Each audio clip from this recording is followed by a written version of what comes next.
India Bangladesh border पे high alert घोषित कर दिया गया है, जहां सारे बीएसएफ जवानों की लीव्स रद्द करके उन्हें बॉर्डर पे तैनात कर दिया गया है। रेलवे लाइंस और एयरलाइन सस्पेंड हो चुकी है इंडिया और बांग्लादेश के बीच। अब ये इंडिया के लिए भी एक शॉकिंग न्यूज ही है, क्योंकि पहले तो नॉर्मल प्रोटेस्ट की खबरें चल रही थी, फिर एकदम से पीएम को 45 मिनट्स के टाइम लिमिट की थ्रेट दी जाती है आर्मी चीफ द्वारा देश खाली करने के लिए। अब पता नहीं बांग्लादेश में आगे क्या होगा, क्योंकि यहाँ पर आर्मी ने कॉन्कर कर लिया है बांग्लादेश को और पूरा तख्ता ही पलट कर दिया है। Let me brief you out, अगर आपको नहीं पता है प्रोटेस्ट क्यों चल रहे थे, तो यहाँ पर 30% आरक्षण था फ्रीडम फाइटर्स को गवर्नमेंट जॉब्स का। अब फ्रीडम फाइटर्स तक ठीक था, फिर ये उनके बच्चों को भी मिला और अब उनके बच्चों को यानी फ्रीडम फाइटर्स के ग्रैंड चिल्ड्रन को भी आरक्षण मिल रहा था। तो टोटल मिला के 58% रिजर्व सीट्स थी बांग्लादेश में। अब ये क्योस तो चल ही रहा था, पर अब जो आर्मी ने सब कुछ कॉन्क्वेर कर लिया है, पूरी इकोनॉमी के धज्जियां उड़ चुकी हैं। आप एक बार सोचिए, आपकी दुकान है बांग्लादेश में, सब अच्छा चल रहा था, आप अपने बच्चों को पढ़ा रहे थे, कल से पता चलता है बांग्लादेश में सब कुछ बंद हो चुका है। It's very scary for them. अब इसका आउटकम ये हुआ है कि पूरे बांग्लादेश में तोड़फोड़ हो रही है, चोरी, डकैतियां, वैंडलिज्म, पूरे लॉ एंड ऑर्डर की धज्जियां उड़ते हुए आप देख सकते हैं किसी भी न्यूज चैनल पे। ये वीडियो देखिए जहां पर पार्लियामेंट में लोग तोड़फोड़ कर रहे हैं और ये वहां की नॉर्मल आवाम ही है। अब अगर मिलिट्री ने ऑक्यूपाई कर भी दिया है, एटलीस्ट उनकी रिस्पॉन्सिबिलिटी बनती है कि वो अपने पार्लियामेंट को तो बचा सके। अभी तक बांग्लादेश अच्छी प्रोग्रेस कर रहा था, जहां पर उनके एक्सपोर्ट यूनिट्स बहुत अच्छे चल रहे थे। इवन जो टका है करेंसी उनकी, वो ज्यादा वैल्यू की थी पाकिस्तान से। पर अब ये सब कुछ तहस नहस हो चुका है। नो आइडिया कि अब यहाँ डिक्टेटरशिप हो जाएगी या कोई पपेट गवर्नमेंट रहेगी, लेकिन आउटकम जो रहेगा इसका बहुत ज्यादा खतरनाक रहेगा। इतनी मेहनत से बांग्लादेश की आवाम द्वारा बनाई गई ये कंट्री अब शायद बिल्कुल ही खोखली हो जाएगी। सो द बिग क्वेश्चन है इज कि इंडिया पर इसका क्या फर्क पड़ेगा। अगर आप ये सोच रहे हैं कि हमें क्या, हम तो ऐसे स्टेट में रहते हैं जहां से बांग्लादेश बहुत ज्यादा दूर है, या मुझे क्या, मुझे तो प्राइवेट जॉब करनी है, या मैं तो गवर्नमेंट एग्जाम की प्रिपरेशन कर रहा हूँ, उस पर फोकस करता हूँ, या मुझे तो अटल योजना के द्वारा घर मिलने वाला है। अगर आप ये सोच रहे हैं कि मुझे क्या, मैं तो मेहनत मजदूरी करता हूँ, तो आप यकीन मानिए आप ही लोग हैं जो इनके शिकार होने वाले हैं। तो अब हम इसे पॉइंट वाइज समझेंगे, जहां फर्स्ट पॉइंट इज कि बांग्लादेश के सिटीजन्स गुहार लगा रहे हैं कि वो बांग्लादेश में सेफ नहीं फील कर रहे हैं, तो उन्हें इजाजत दी जाए इंडिया में माइग्रेट होने की।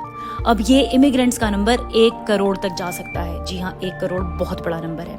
अब आप ये सवाल एक बार खुद से पूछिए कि क्या इंडिया जैसी पॉपुलेटेड कंट्री बेयर कर पाएगी ये लोड। एंड ये नहीं है कि ये इमिग्रेंट्स अब आएंगे, पहले भी लाखों के हिसाब से बांग्लादेशी इलीगल वे से इंडिया में घुस चुके हैं। And shocking fact over here is कि इंडिया में इलीगल वे से बांग्लादेश से घुसना इतना ईजी है जैसे दीवार फांद के आपके पड़ोसी के घर जाना। उससे भी सैड पार्ट ये है कि 2 मंथ्स के अंदर इन्हें आधार कार्ड तक मिल जाता है। और अगर उससे भी बड़ा शौक सुनना चाहते हैं तो वो ये है कि इसके अलावा ये ओबीसी एससी के सर्टिफिकेट्स भी ले लेते हैं रिजर्वेशन पाने के लिए। गवर्नमेंट एग्जाम वालों के लिए बहुत बड़ी सैड न्यूज़ है। आप लोगों के लिए और ज़्यादा कंपटीशन होने वाला है, क्योंकि आपको नहीं पता कि जिस कुर्सी के लिए आपने इतनी मेहनत की थी, उसे जिसने एक्वायर किया है वो बांग्लादेश का इलीगल इमिग्रेंट है, एक नकली ओबीसी या एससी के सर्टिफिकेट के साथ। वहीं प्राइवेट एम्प्लॉइज ये सोचिए कि अगर वहां से कोई नॉर्मल पढ़ा लिखा इंसान भी आकर आधार कार्ड ले लेता है, नौकरियों की कितनी किल्लत होने वाली है। पॉइंट नंबर 2, आपने शाहीन बाग का नाम जरूर सुना होगा और आपने यूट्यूब पे या कहीं ना कहीं ये वीडियो भी जरूर देखी होगी। बांग्लादेश से शाहीन बाग में आप। हाँ। आप कहाँ से? बांग्लादेश से। आप बांग्लादेश से? आप कहाँ से? बांग्लादेश। कहाँ से आए हैं? बांग्लादेश से आए हुए हैं। सरकार आप कहाँ से आए हुए हैं? बांग्लादेश। अगर आना चाहे तो नहीं आ सकता। शाहीन बाग का नाम सुना आपने? एक बार बोला अपने मुँह से शाहीन बाग, और फिर फील करना कि शाहीन बाग है इसका नाम। अगर आने के लिए बहुत बड़ा जिगरा चाहिए, समझ। शाहीन बाग में बांग्लादेश के इलीगल इमिग्रेंट्स की इतनी ज्यादा हिम्मत है कि आप हैरान हो जाएंगे। इनकी इतनी मोनोपोली है वहां पर कि ये एक कंट्री में इलीगल वे से घुसे हुए हैं। वहां पर एक बहुत बड़ी जगह को इन्होंने कब्जा किया हुआ है और ये वहीं के अथॉरिटीज को वहां ना आने की अक्षमता को देखकर उनका मजाक भी उड़ा रहे हैं। That is a really big threat for India. Shaheen Bagh है इसका नाम। अगर आने के लिए बहुत बड़ा जिगरा चाहिए। तो एक बार आप ये सोचिए कि अगर ऐसे ही किसी भी ये गांव में आके बस जाते हैं जहां की पॉपुलेशन मान के चलिए 5000 है और वहां इमिग्रेंट्स का नंबर हो जाता है 10 या 20 हजार या उसके आउटस्कर्ट्स में रहने वालों का, तो आपको क्या लगता है वहां पर हालात कैसे होंगे। It is really very. Point number 3 is very shocking. अब हम बात करेंगे टूरिस्ट और इमिग्रेंट्स द्वारा किए गए क्राइम की। जिस कंट्री के लोग सबसे ज्यादा इंडिया में क्राइम करते हैं वो है बांग्लादेश।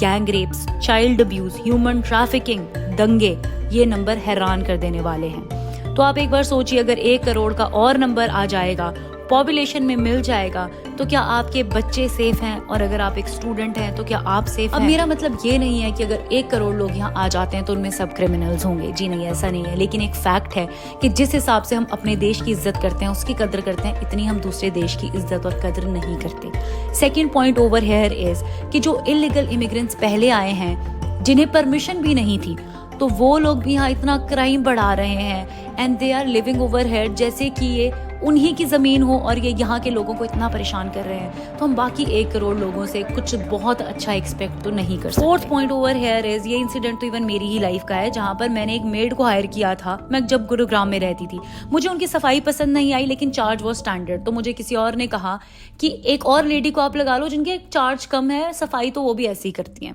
तो यहाँ पर मेरे पास एक 60+ एज की एक लेडी आती है who used to speak Bangla only. थोड़े टाइम में मुझे पता चलता है, जब वो मुझसे अच्छे से बात करने लगती है, टूटी फूटी बांग्ला उनकी मुझे जितनी समझ आती है, कि she is illegal Bangladeshi immigrant. उस वक्त मुझे अपनी गलती का एहसास हुआ था कि चंद पैसे बचाने के लिए मैंने एक इंडियन सिटीजन की जॉब अपॉर्चुनिटी को खत्म कर दिया। और मेरे जैसे पता नहीं कितने और लोग हैं जो कुछ पैसे बचाने के लिए इन्हें आधार कार्ड दे रहे हैं, बॉर्डर पार करने में हेल्प कर रहे हैं। That is very shocking. Time रहते ही हमें इस प्रॉब्लम को एड्रेस करके सुधार लेना चाहिए। कहीं पर ये दंगे करवा रहे हैं, कहीं लैंड कब्जा रहे हैं, कहीं अटल आवास योजना के तहत घर बना रहे हैं, but the question is who is the biggest fool?